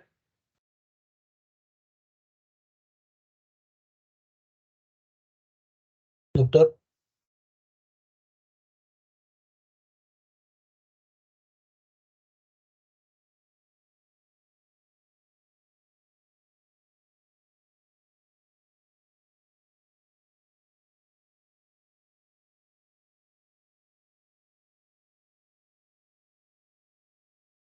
Bueno, tú, Brian, estás planteando una tomografía, ¿no es cierto? Sí, doctor. Ya, ¿alguno de ustedes plantea otro estudio? Una resonancia magnética, doctor, sería más exacto porque se Sí. vería mejor las estructuras de la columna. Ya, miren, ustedes plantean el estudio de acuerdo al diagnóstico que están planteando. Por ejemplo, supongamos, no le estoy diciendo que ese sea el diagnóstico, supongamos que sea una inestabilidad segmentaria. ¿Cuál es el estudio de elección definitivo que escogen ustedes? Es una radiografía funcional, ¿cierto? Pero si ustedes están pensando en una discopatía como consecuencia directa, en una alteración del anillo fibroso, ¿no? Una ruptura interna discal, en otras palabras, ¿cuál es el estudio de elección que planteaban ahí? Una resonancia magnética, ¿no? De acuerdo a lo que ustedes piensan. Entonces, imagino que cada uno de ustedes va a hacer su planteamiento de acuerdo a lo que están pensando. Eso es lo que deseo. Anoten nuevamente en su cuadernito cuál es el estudio que ustedes, de acuerdo a su planteamiento diagnóstico, están pidiendo. En este caso, no está mal, porque una tomografía puede tener, como les dije, signos indirectos de diagnóstico por ejemplo, en este caso yo estoy pensando como primera alternativa. Pero el estudio de elección en este caso que yo hubiera planteado también sería una resonancia magnética nuclear. Me parece bien. Ya, pero no está mal una tomografía, porque a veces tiene signos indirectos. Sigamos, Brian. Entonces ya planteaste, le tomaron una resonancia como ustedes ven acá. Y miren esa resonancia, ¿qué es lo que ven? ¿Podrías, ya le han llevado radiología Sí, a ustedes? sí, doc. Llevo- Bueno, se ve, parece una neopatía, ¿no? Un aplastamiento de lo que son el espacio intervertebral y una salida, ¿no? Esto de acá, ¿no? Miren, la Sí, flecha está señalando esto de acá, ¿ya? Entonces, nosotros cuando vemos, porque el estudio en realidad hace una resonancia, tenemos que describirla. Primero vemos la posición en que está. Esta es una posición sagital y esta es una posición axial, ¿ya? La flecha la he puesto yo por si acaso, ¿ya? Entonces, las flechas son de mi autoría. Entonces, ¿qué es lo que vemos en esta posición sagital, por ejemplo? Vemos una columna totalmente degenerada, ¿no? Que está en fase T2, ¿no? Y en fase T2 vemos todo lo que es líquido de color blanco, lo que nosotros le decimos está, ¿no? Intenso o hiperintenso, ¿no? Pero como nosotros sabemos, lo normal es que el disco tenga bastante líquido, bastante agua. Pero cuando está degenerado, el disco está deshidratado, el disco se pone oscuro en esa fase T2, porque normalmente el agua debe verse hiperintenso. Acá tenemos hipointensidad. Entonces, hipointensidad en este disco, en este disco, en este disco de acá y en este disco. ¿Cierto? Entonces, eso es hipointensidad. Ya, entonces quiere decir que todos estos discos están ya alterados. ¿Producto de qué? De la degeneración. Aparte, su altura es anormal, están achatados, ¿no? Y algunos de ellos tienen reacción osteogénica en su articulación. Entonces, con eso estamos diciendo que el disco está totalmente degenerado, está envejecido. Pero aparte de todos estos, muchos de ellos se sale una protrusión discal, miren, hacia atrás, chiquito, chiquito. Pero en este nivel, en L4, L5, porque este es vértebra L5, este es L4. A nivel de L4, L5 no solamente está disminuido de tamaño, sino hace un ángulo entre, miren ustedes, hace un ángulo, ¿no? Una angulación en el límite posterior. Y aparte de eso, el disco es hipointenso, se ha salido, hipointenso porque está deshidratado. Entonces, esta salida le llama hernia discal, ¿ya? En una posición axial se ve de esta forma acá. Está comprimiendo la parte por donde sale la raíz nerviosa y por eso que produce síntoma radicular con déficit sensitivo o con dolor, aparte del déficit sensitivo, en el sentido o sensorial, mejor dicho, y problemas motores, ¿ya? Entonces, eso es lo que vemos en la resonancia, una tremenda hernia de disco que está salida, ¿no? Muy bien. Entonces, acá está la descripción, para que ustedes la vean ahora. ¿Y cuál sería el tratamiento si encuentran esa hernia? ¿Cuál es el tratamiento? Como es sin el tratamiento de una hernia del núcleo pulposo. ¿Qué dijimos nosotros en nuestra teoría? ¿Cuál es el tratamiento? ¿Se acuerdan o no? Dijimos que el tratamiento va dirigido al síntoma. En este caso, como ya hay síntomas motores, nosotros, claro, decimos que es quirúrgico, ¿no? Pero el tratamiento de una hernia, si solamente fuera dolor, el 80, el 90% son tratamiento conservador con antiinflamatorios, relajantes musculares, ¿no? Hasta por 3 semanas, y luego de esas 3 semanas, si el olor no bajó más allá del 50%, ese paciente es candidato a cirugía, ¿ya? Y si bajó más allá del 50%, solamente queda con tratamiento conservador, ¿no? Que aparte de esos antiinflamatorios no esteroideos más su relajante muscular, se les da medicina física y rehabilitación, ¿no? Miren lo que hizo la paciente. Lee, Brian. ¿Qué pasó con la Sí, paciente? doctor, el paciente rechazó la intervención quirúrgica recibiendo tratamiento sintomático, ¿no? Lo que es la analgesia y la fisioterapia. Yo les he dicho de que el tratamiento cuando hay déficit motor, que sí tiene esta paciente que era candidata a cirugía, es quirúrgico, ¿no es cierto? Sí, Sin doctor. embargo, la paciente, y acá tenemos que tener en cuenta que la decisión del paciente es muy importante. Realmente ustedes explicándole con la honestidad de vida de cuáles son las consecuencias, ¿no? Entonces, pero la paciente decide porque es su cuerpo finalmente, ¿no? Y es una enfermedad que no es una emergencia y donde el paciente está consciente y tiene el poder de decisión sobre su cuerpo. Entonces, dicha paciente, a pesar de que pudo haber quedado con un déficit motor, no quería pues ser operada, rechazó. lo cual no quiere decir que ustedes sigan tratándola.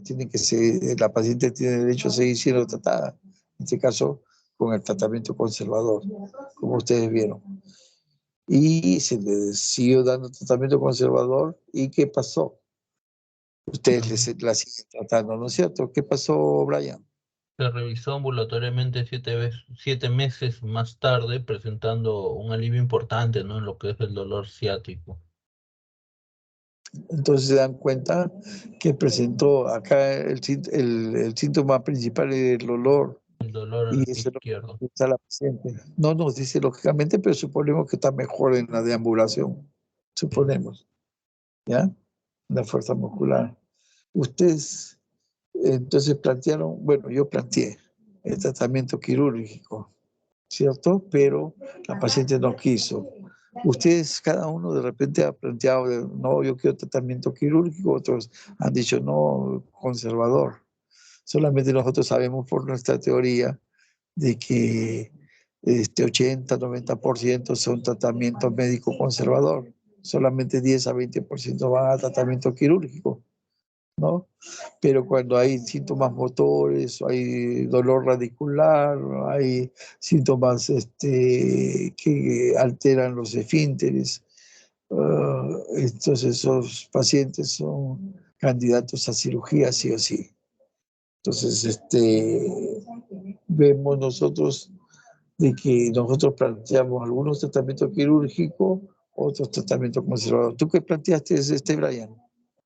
Sí, doctor, como menciona, ¿no? El tratamiento, más que todo conservador, ¿no? Hay que preservar, como dice, al paciente, ¿no? Y como había mencionado, ¿no? Si bien se plantea el tratamiento quirúrgico para cuando hay problemas motores, bueno, en ese caso creo que se hizo demorar un poco lo que es el alivio, ¿no? Son 7 meses después que sintió el alivio, ¿no? Siendo con el quirúrgico tal vez un poco más inmediato. Y bueno, considero yo de que sí está perfecto eso de los relajantes musculares, un AINE y su terapia física, ¿no? Como menciona, el 80% no se hace un tratamiento, por así decirlo, no ambulatorio, ¿no? No quirúrgico. Ya. ¿Alguien, alguien de ustedes ha planteado que podrían hacer una nucleoplastía, dice? ¿A qué se refieren?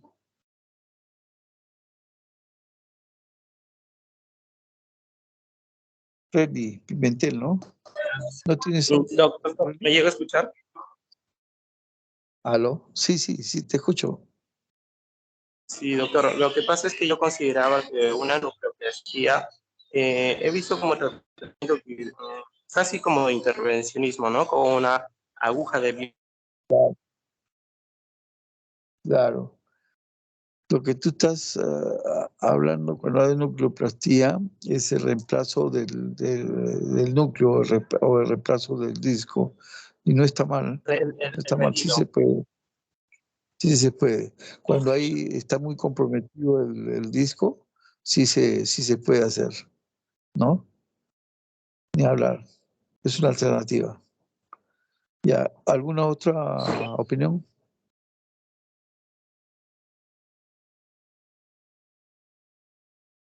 ¿Nadie más?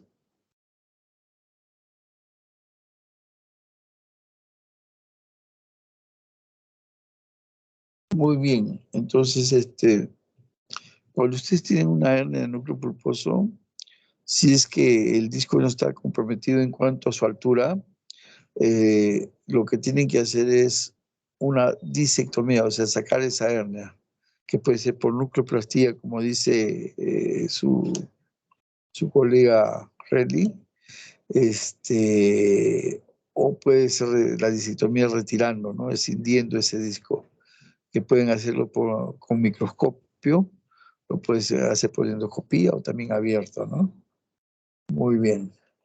Entonces, miren ustedes, como vieron, la paciente decidió, ¿no? Porque acá también está la cuestión ética. Ustedes tienen que respetar lo que el paciente desea finalmente, Muchas veces el paciente no desea, pero tampoco no es su dolor tan intenso como para pedir una cirugía en estos casos, ¿no? El paciente que tiene mucho dolor solito pide cirugía en esos casos, ¿no? Pero si ustedes le explican bien, muchas veces no tiene tanto dolor y logra decidir ellos su tratamiento conservador por sí solos y evitan la cirugía, pues, ¿no? Pero lo normal es que cuando hay déficit motor sí ya tenga que realizarse un tratamiento quirúrgico, por si acaso. ¿No? Por eso es que nosotros planteamos el tratamiento quirúrgico, ¿no? Sin embargo, en esta paciente la revisaron posteriormente y como ustedes ven, le pasó el dolor solamente con un tratamiento conservador. Y eso fue bueno, por supuesto, ¿no? Suceden en muchos casos. Y lógicamente dentro de los estudios que solicitan para darle, completar el tratamiento, porque no ha sido abandonada esa paciente, han continuado con tratamiento conservador, y dado que había bajado el olor, un estudio de control es la resonancia magnética. No siempre se pide, porque nosotros, ubicándonos de acuerdo a la realidad, si el paciente está bien clínicamente, ya para qué le van a pedir, ¿no? Algo donde va a gastar, o que podría, si es una tomografía, por ejemplo, podría perjudicarle aumentando la radiación en ese paciente, ¿no? Entonces, y aumentando los gastos de bolsillo. Si está bien clínicamente no solemos pedir, pero como control y para estudio a veces se pide, ¿no? Y pedimos en este caso una resonancia magnética nuclear. ¿Qué pasó? ¿Qué pasó Ha revertido, ¿no, con la doctor? E? Porque antes la hernia estaba bien salida, ¿no? Ahora pareciera que no está, Exacto, ¿no? acá no hay, ¿no? Y acá tampoco se observa, ¿no? ¿Se acuerdan? Ha revertido. Sí, doctor, Ya. está bien Hay una marcado. serie de estudios, esto no es un milagro, ¿ya? Por si acaso. Esto es parte de la evolución de estas patologías, parte de la evolución del cuerpo. El cuerpo tiene metabolismo, tiene catabolismo, etcétera, ¿no? Y existen estudios donde se ve que desaparecen estas hernias por varios fenómenos, ¿no? Hay que ver el fenómeno fisiopatológico que sucede. Sabemos que los tejidos son elásticos y muchas veces por la elasticidad logra retraerse y nuevamente vuelve a su lugar la hernia, vuelve dentro del disco, ¿no? Es una de las teorías. Otras, como se produce un fenómeno inflamatorio en este nivel, los macrófagos, etcétera, las células inflamatorias se consumen eso. Otra, de que como el problema es mecánico, entonces hay un aumento de volumen en este nivel por la salida de la hernia, pero al salir el proceso degenerativo persiste, es decir, la deshidratación. Y más aún si está fuera de su lugar, se desnutre, se deshidrata. Entonces, por lo tanto, deja de descomprimir y desaparece. Por eso no hay compresión de la raíz en este caso. Sin embargo, sigue habiendo, por si acaso, la discopatía. Ustedes ven, ¿no? Que en algunos casos puede ser quirúrgica. Y por ese motivo es de que a esta señora le disminuye. Ustedes tienen que revisar estudios, últimos estudios donde ven qué es lo que sucede, ¿no? Respecto a esto, a este tipo de casos. Ya hay estudios de esto, ¿no? Y acá está la descripción, ¿no? Y con esto hemos terminado nuestro caso clínico de hoy.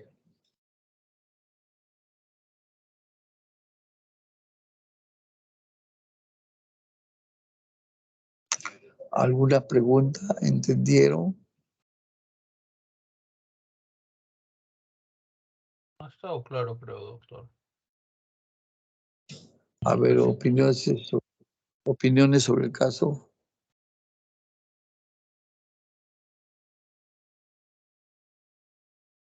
Doctor, una pregunta. Si hubiesen sido múltiples hernias discales, tanto cervicales como o sacras, aunque no generen déficit motor, el tratamiento no necesariamente es quirúrgico, ¿no? No necesariamente. En esos casos, el 80-90% de los casos lumbares, sobre todo, no son quirúrgicos, son conservadores. Lo que pasa es de que sin querer y marqueteramente se ha hecho, pues, de acuerdo al sistema en que vivimos, se ha hecho esto comercial, ¿no? Entonces, se piensa muchas veces que a nivel popular, ¿no? De que toda hernia es quirúrgica. No toda hernia, las hernias discales, no todas son quirúrgicas, ¿no? Salvo, como le digo, que produzca un déficit motor, ¿no? O el dolor sea intensísimo. Si ustedes van a la escala de la escala EVA, ¿no? De dolor, pues, cuando el dolor, por ejemplo, es mayor de 5 a 10, ¿no? Si es menor de 5, entonces el dolor con analgésico nomás disminuye, no hay ningún problema. Eso no es quirúrgico. Como le dije, un paciente con dolor intenso solo pide la cirugía. Y si uno le explica bien que pueden tener secuelas, ellos piden que no se le realice si el dolor fuera menor. Porque inevitablemente aquel paciente que tiene dolor intenso no le va a pasar el dolor más que con la cirugía. No es que es un problema mecánico eso.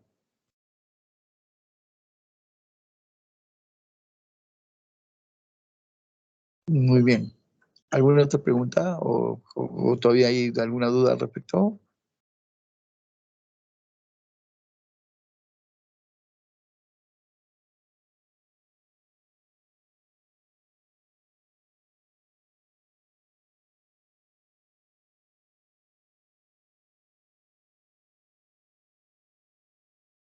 ¿Existe alguna duda? Creo que no, doctor. Muy bien, entonces continuamos para terminar el tema, ¿ya? Creo que ya se está viendo, ¿no? Sí, doctor. Neurocirugía estereotáctica. Pero no se ve la pantalla completa, ¿no? No, doctor, solamente está proyectando. En la parte de abajo creo que tiene que presionar. Hay una copita a la derecha. Ya, pero ya ahorita sí están viendo, ¿no? Sí, sí, sí, se Vamos logra. a tener que... Ya, muy bien. Vamos a tener que hacer como lo anterior nomás, ¿ya? Muy bien. ¿De qué trata la neurocirugía estereotáxica? Quiero que vean ustedes mi imagen. ¿Me están viendo? Sí, doctor, se ¿Me le están ve. viendo, no? Sí, doctor. Sí, doctor, sí. Muy bien. Entonces, primero tienen que saber, pues, de qué estamos tratando, ¿no? Cuando hablamos de estereotaxia, hablamos de la ubicación de una localización, a veces a ciegas, ¿no? En una distancia determinada. Pero esto se puede hacer en una localización unidimensional, bidimensional o tridimensional. Nosotros estamos ubicados en el espacio, es decir, tridimensionalmente, ¿cierto? O sea, en 3 dimensiones, es decir, hay el eje de las X, el eje de las Y y el eje de la Z. Miren para lo que nos sirve nuestra clase de geometría, ¿no? Si ustedes ven, por ejemplo, no sé si ven están viendo mi cabeza, ¿cierto?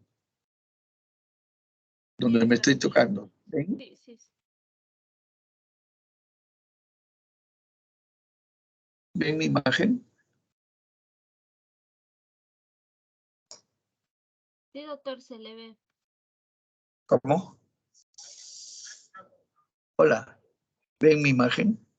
Sí, doctor.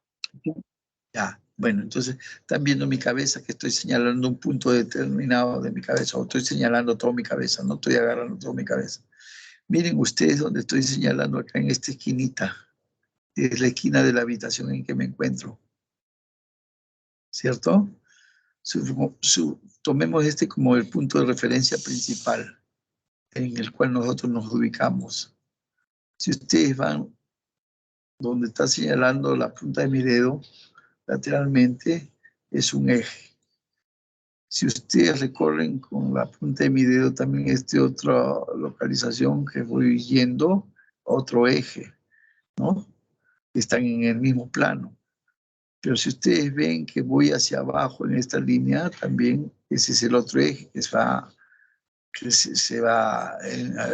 que indica la altura, ¿cierto? Entonces tenemos los tres ejes, eje de las X, eje de las Y y eje de la Z.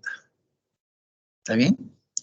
Entonces, este punto que les había señalado que está acá, en la misma esquina, supongamos que es, a partir de ahí hay prolongaciones de esos ejes que hemos señalado, ¿no? Que nos van a dar hacia adelante positivo, hacia atrás negativo, hacia arriba positivo, hacia abajo negativo, ¿no? Hacia el lado derecho positivo, hacia el lado izquierdo negativo. Pero ese punto es el punto cero. Si yo quiero ubicar mi cabeza en el espacio, lo puedo ubicar en función de ese punto, ¿cierto? Ustedes saben por geometría eso. Mi cabeza lo puedo ubicar en función de este punto, del punto cero, de esa esquinita que digamos, ¿no? Y lo ubicamos en esas tres dimensiones. Mi cabeza está ubicada en función del eje de la X a una determinada distancia, en función del eje de la Y y de la Z también a una distancia determinada, que puede ser positiva o puede ser negativa, pero localizamos exactamente la ubicación de mi cabeza. ¿Ya? De eso trata la estereotaxia. Y cuando hablamos de cirugía, pues cirugía estereotaxia va a ser de la ubicación de un punto blanco en el espacio, ¿ya? Que muchas veces se hace a ciegas. Si han entendido eso, comprendieron la clase, muchachos. ¿Han entendido eso o tienen duda? Hola, creo que estoy hablando solo. ¿Se han dormido? No, doctor, sí. ¿Ah? Ah, se han entendido. Qué bueno, me alegra. Muy bien. Vamos con la siguiente. Entonces el resto es repaso, nomás historia, que ustedes la van a leer en su teoría. Esta técnica estéreo viene tridimensional, 3 dimensiones, sintaxia, arreglo, localización, ¿ya? Esto le dieron el nombre derivado del griego, estos señores, el siglo pasado, a inicios casi, ¿no? O a fines de la primera década del siglo pasado, por reciclar. Este es el primer aparato de estereotaxia que hubo, ¿no? Entonces, no trata de otra cosa que la localización tridimensional de un objeto en el espacio aplicando métodos geométricos, ¿no? Para abordar diferentes puntos intracraneales.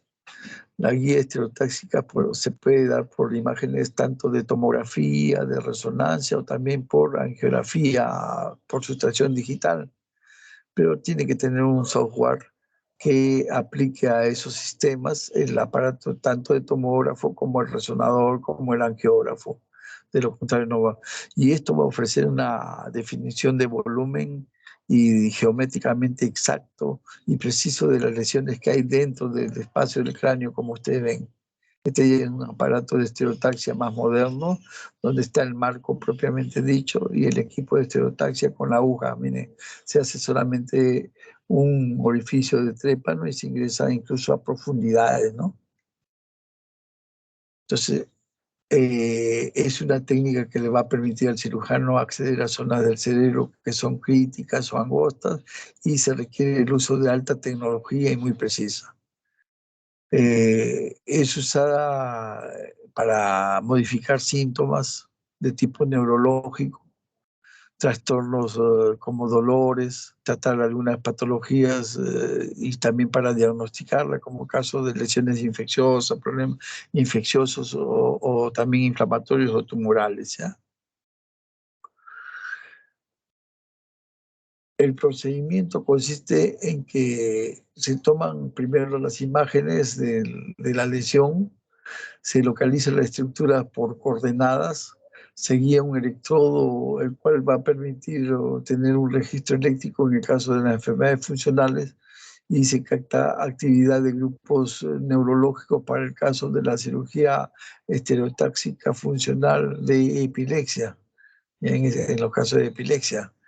Y se modula la actividad neuronal por medio de alguna liberación de corriente eléctrica, también para el caso del Parkinson, que vamos a tratar más detalladamente posteriormente.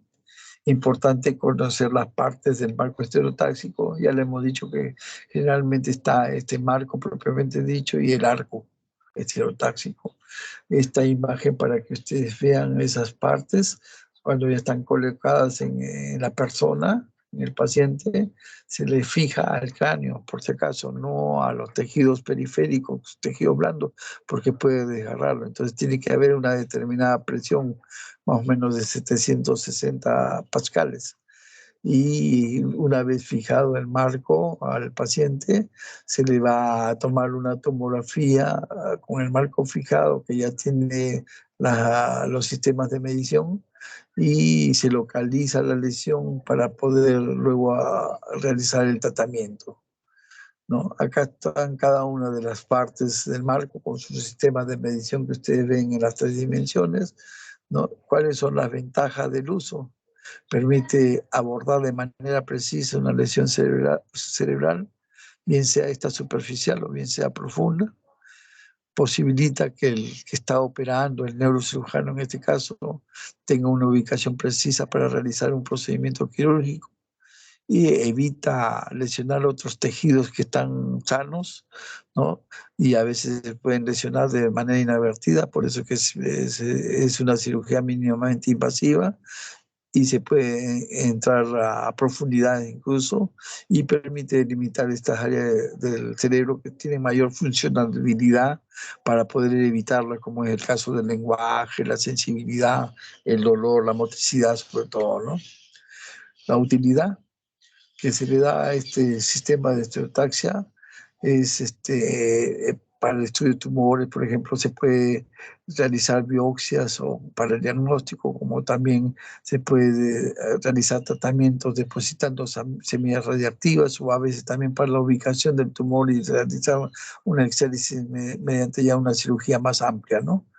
En el caso de que haya lesiones quísticas para el drenaje de esa solución que hay dentro del quiste, para punción del contenido y el análisis de esas sustancias intracavitarias. También en el caso de enfermedades funcionales como la epilepsia, para la estimulación eléctrica o la lesión controlada con radiofrecuencia o radiocirugía, y en lesiones infecciosas que ya le habíamos dicho para la localización por lo menos o hacer la biopsia respectiva. En el caso de las enfermedades vasculares hay que tener mucho cuidado, ¿no? Por ejemplo, las malformaciones arteriovenosas o en la aneurismas rotos o no rotos incluso, es muy importante solamente saber de que se puede, mediante la estereotaxia, saber la localización de esas lesiones, porque si ustedes introducen una aguja de estereotaxia en esos niveles, pueden provocar un sangrado en esos pacientes. Entonces, saber que hay que tener mucho cuidado, que solamente sirve para la localización, ¿no? Más no para la cirugía de estos, para el tratamiento de estas lesiones vasculares. En el caso de la hidrocefalia, en cambio, sí sirve para el tratamiento, donde se pone o nos sirve para ubicar los sistemas derivativos en una buena localización. Los hematomas cerebrales primarios, en este caso para hacer una descompresión controlada de este coágulo, ¿no? Por ejemplo, en este hematoma epidural. ¿Por qué? Porque muchas veces cuando nosotros realizamos, en algunos casos, esta evacuación de una manera amplia, en forma brusca, puede haber un sangrado contralateral, ¿no? Por rebote. Y en caso de las enfermedades funcionales como el Parkinson, para una estimulación eléctrica o para una lesión controlada con radiofrecuencia para el control de los síntomas, que ustedes ya saben cuáles son los síntomas, que es el temblor, la rigidez y la bradicinesia, ¿no?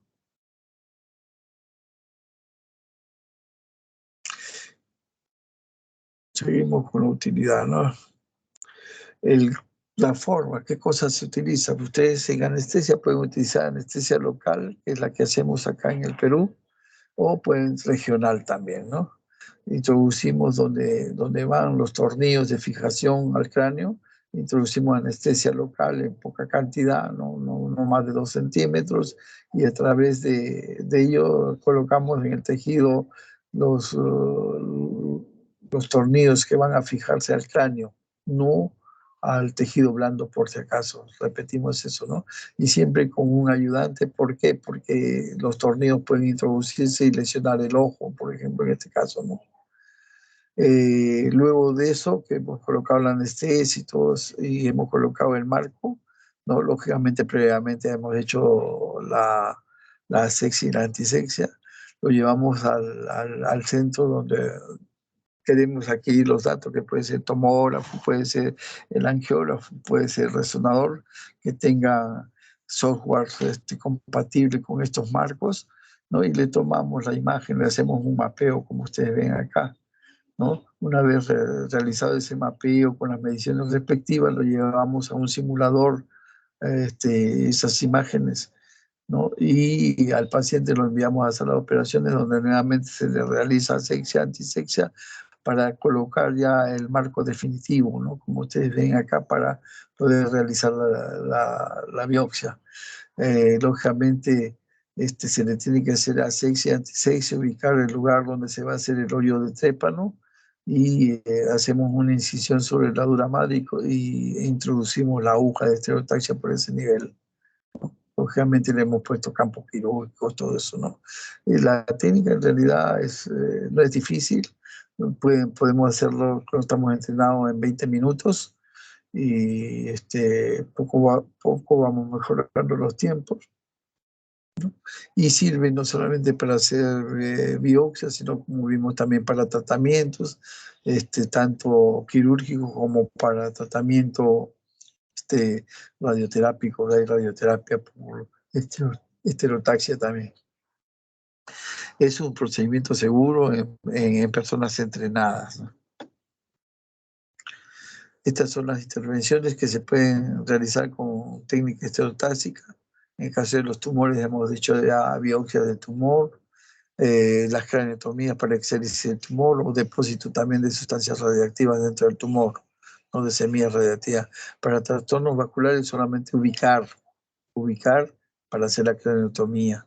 Para trastornos de la conducción eléctrica, en el caso de la epilepsia, también utilizamos para la enfermedad de Parkinson, ¿no? Donde hacemos talamotomía, palidotomía, subtalamotomía, o son cirugías controladas.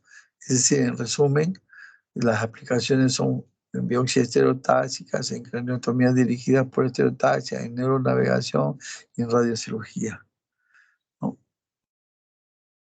Y las enfermedades tratadas pueden ser enfermedades funcionales, ¿no? Casi la mayoría, ¿no? Y también podemos tratar tumores con semillas radiactivas, como ustedes saben, ¿no?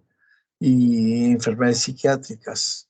Y eso es lo que se refiere. Como ustedes ven, y espero que se les haya fijado, porque ese ha sido el fin de repetirle varias veces varios de los conceptos. Esa es la clase de hoy. Bueno, entonces con ello ya nos estamos despidiendo. Espero que les haya servido. Y no sé, el próximo grupo comienza, creo, el otro jueves, ¿no? Conmigo.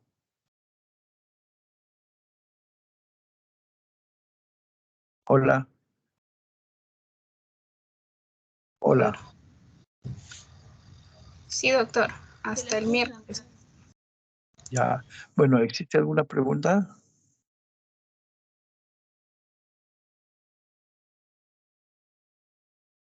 ¿Ninguna pregunta? Bueno, la opinión final, por lo menos digan si han entendido todas las clases o no, ¿ya? Yo ya les dejé las clases por si acaso colgadas ahí en el Team, pero por lo menos como para pasar lista. Brian, ¿entendieron? ¿No entendieron? Ya nos despedimos también y les deseo lo mejor a ustedes.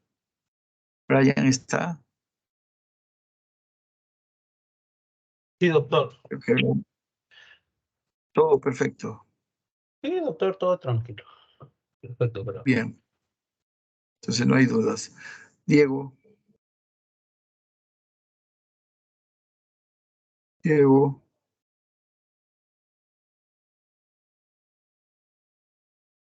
Creo que Diego está esperando el video. Alice. Sí, doctor, presente. Todo muy claro, doctor, y interesante también el caso que se presentó. Muy bien. Elías. Sí, doctor.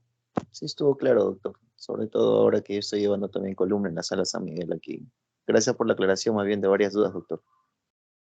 Muy bien. Ayumi. Sí, doctor, sí se llegó a entender muy bien la clase y sobre todo consolidarlo eso con el caso clínico que mostró, doctor. Bien. Diego.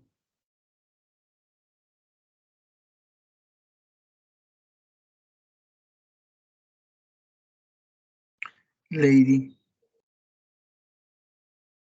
Todo claro, doctor, gracias. Muy bien. Ya Relly ya respondió. Miguel. Buen día, doctor. ¿Se me escucha?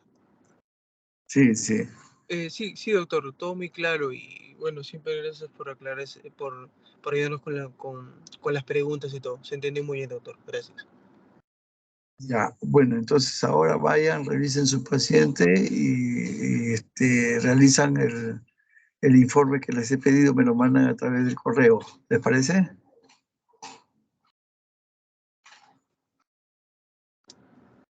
Me despido de ustedes. Gracias Doctor, por la atención. Nos vemos. Sí, sí. doctor, ¿qué tal? Yo soy Pérez Acuña Leonardo, doctor, sino que justo mi celular se me ha apagado, pero he estado presente en Ya, la clase. Aún seguimos acá en práctica en el instituto. Pero hemos ya, podido dar mira, lo que me interesa es que hayan entendido ustedes. Ya, entonces queda ustedes de que envíen su resumen que les había manifestado al inicio. ya. Su resumen de su caso de sus pacientes asignados. Un abrazo, cuídense, suerte. Hasta luego, doctor. Igualmente, doctor.